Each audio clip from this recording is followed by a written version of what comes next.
So what is it going to take for Biden to start prioritizing American citizens, the people of this country? Here with reaction is Green Beret and Sniper Tim Kennedy. Hey, Tim, good to see you. Thanks for joining us.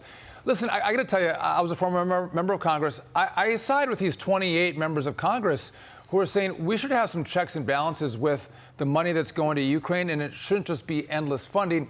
You're a former Green Beret. What do you think of all the billions that have gone to Ukraine? I don't ever want to lose a war. Definitely don't want to lose a war against a communist invasion group like Putin and the Russians.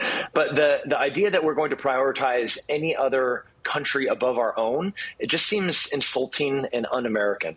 You know, when we see the fires in Hawaii and those people receive a few $100s when we're shipping countless of billions. I mean, we lost more money in what we've given to them, to the Ukrainians, than what we've ever even considered giving to those that were in Hawaii, for example, or any of the horrific tornadoes or hurricanes in the past 3 years.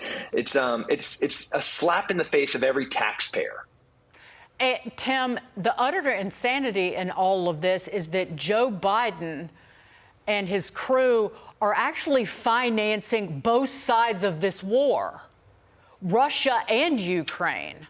That because Joe is helping fund Putin's war on Ukraine by continuing to crush our energy economy, by restricting exploration, drilling, and production here in the United States, driving up the price or helping drive up the price of oil. That's one thing that gave Putin the money to go into Ukraine in the first place, but he's continuing to do it every day of this administration. So oil above $90 a barrel, that empowers Putin, gives him money, and then we're sending money to Ukraine. It is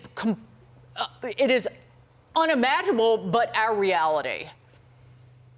Yeah, Dagan, you know, it's a great point. Right now, the only people that are winning in war are the military-industrial complex. You know, the neocons that are loving this idea that we just exited a 20-year war in Afghanistan and immediately go into a completely different theater with a different requirement, and war seems to be prolonged. This protracted war on the other side of another ocean with a group that,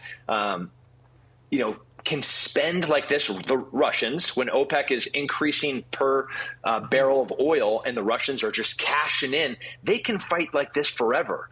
And, the Ukrainians can't, and they are, receiving horrible, devastating casualties, all the while on the taxpayer's back. As an American, it's insulting to see our dollars go to anywhere else but where we need it so desperately right now, which is at home. This inflation is crushing small businesses. This is crushing the veteran community. As we've left 20 years of war, the mental health struggles throughout every single person that served overseas for the past 20 years, the global war on terror. This is just another slap in the face of us looking at a war that has no exit strategy and really no plan for us to win, except for us to spend more money. And we should look at the real threats to America. Is it really Russia, or is it really China? I think that's what we have to think about. Again, just last week we lost an F-35, couldn't find it. I mean, we have our own issues here. Giving money to Ukraine, we should probably look back at home, whether it's those who have found themselves in tough times or our own military building up its resources. So if we do have a coming conflict, we can actually address it. But Tim, I want to switch gears on you. So back in the campaign trail in 2019, Joe Biden puffed his chest out and talked tough about his feelings toward the Saudi Crown Prince Mohammed bin Salman. Watch this. Khashoggi was in fact murdered and dismembered, and I believe in the order of the Crown Prince. We were going to in fact make them pay the price and make them in fact the pariah that they are. There's very little social redeeming value in the present government in Saudi Arabia. Don't hold your breath on that. After Biden got into office, his unchecked climate zealotry resulted in a historic energy crisis. He shamefully emptied out the Strategic Petroleum Reserve while begging the Saudis to pump more oil. And now there's this. Team Biden is in the process of negotiating a sweetheart defense deal with the so-called pariah kingdom, resembling similar pacts that we have with our closest allies in Asia, like Japan and South Korea. And again, Tim, just like with Russia, he has crushed our energy economy and directly enriched the kingdom. How do you see it? Yeah. The Crown Prince is worth $25 billion. When you look at the GDP of Saudi Arabia, with the population a tenth of ours, they have 36 million people that live there. They're one of the richest countries in the world. They are also the ones that are dictating the price of oil, which is, like we were just talking about, enriching Putin and funding the war in Ukraine. So even we're getting beaten up in a couple of different ways here. The insult of Jamal Khashoggi, them not being held responsible for his murder, his dismemberment, they're horrible on human rights. And even worse, the fact that they now get to dictate the price of oil throughout the whole entire world while we have been limiting and reducing the amount of production in our own country, yet again crippling the economy of the United States, yet again a slap to every American's face.